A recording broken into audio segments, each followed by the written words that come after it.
In 1946, the US told Japan, "Your boundary stops at 30th parallel north, which Okinawa lies outside." Japan had no objections.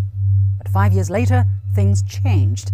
In 1951, as the Cold War began to unfold, the United States concocted the Treaty of San Francisco, which was not recognized by China and the Soviet Union.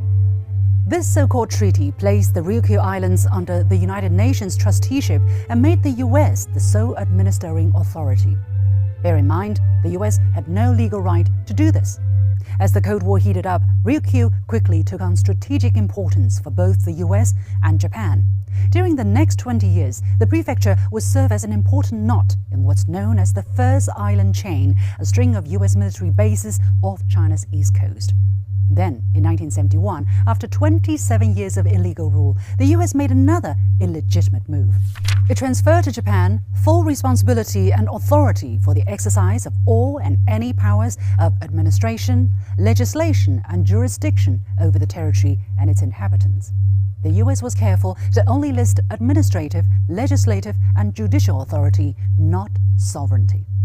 It won't surprise you, no one ever asked the local people for their opinion. In fact, the Japanese government has even refused to recognize them as indigenous people. Why? Okinawans, or Ryukyans, are the original inhabitants of the Ryukyu Islands. After centuries of interactions with China, their way of life became heavily influenced by Chinese culture. They had their own distinct languages, which were banned under the imperialist government of Japan when it annexed the territory in 1879. Although the actual number of Ryukyu people is unknown, some scholars estimate that it could be as high as 60% of today's Okinawan population. However, the Japanese government still refuses to recognize them as indigenous people. Due to the strategic location of their land, Ryukyans have suffered more than their fair share of bloodshed. During the Battle of Okinawa in 1945, one of the bloodiest in World War II, at least 100,000 local civilians were either killed in combat or ordered to commit suicide by the Japanese military, according to Encyclopedia Britannica. After the war, Ryukyans had to watch as their land was taken to build US military bases.